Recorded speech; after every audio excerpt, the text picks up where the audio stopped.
tell us a little bit about the parlor because it looks pretty magical to me. One of my mentors and someone I worked for when I was younger was J. Morgan Hewitt, who had amazing stores in the city. So I collaborated with her about a year ago, and she was like, you know, Gary, we should make this room, we should bring up all your archives. And I was like, I don't want to do that. And then I did it, and then like everyone was like really responds because it's like, you know, it was all downstairs. Wow, so these are amazing. all from past collections. So you can see in my past collections, I used to do a lot of like tea staining and garment dyeing. Yeah. So none of these are antiques. These are all actual from past collections.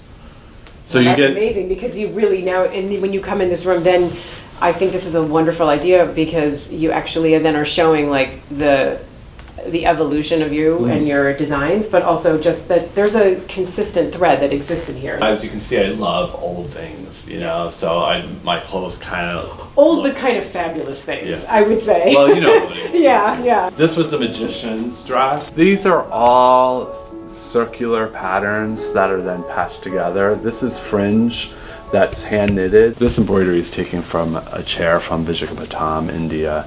This is from a collection that I did based on Honesdale, Pennsylvania. And some of the prints, this is before we were digitally printing, but you can see like behind the floral, there's this spiral that's actually a water slide that I took photos of. So the water slide is, you know, you can kind of interpret it as a DNA strand. It's also was kind of like a postmodern Alice in Wonderland, kind of in the boondocks. These are all engineered printing. So And what does that mean, engineered printing? it basically means that the print is designed for the pattern piece, so you Okay. can see it fits into the pattern piece. Oh So- yeah, absolutely. So it's designed to fit around like the curve of the train. Yeah, or so the like pattern section? of the garment is in the print of the fabric. Oh wow. So that's- you'll see like the sleeve when it's flat. It's hard to see. I can kind of show something. When it's flat, it's actually so it fits into that. Yeah. And then same with this. This is from a throne from Vijayapatam.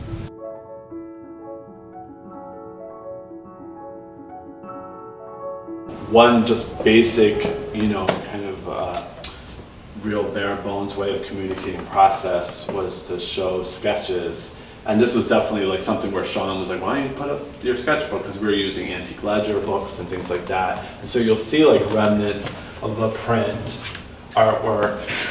And then all of these are just sketches. They're your sketches. They're all my sketches from my notebooks. Where do you actually create? Downstairs. Okay. Yeah.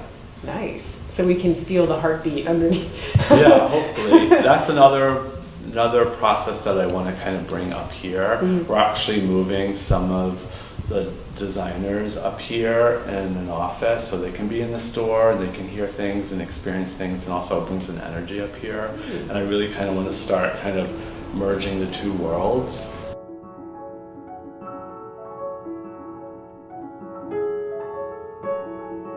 I really love this beadwork. It's a jet beading, and it's done in India. It's kind of made to look like a vintage piece. Yeah. And But then the silhouette is clearly. you can see that what we do is we kind of create the artwork for this, and then we place it on the sleeve. Having you actually take us into this journey into the clothing has been the most interesting aspect of it because there are so many layers to your work, and I think might be more difficult for people to understand exactly how beautiful your pieces are if they don't come into this shop. Love this one. I think this would look really good.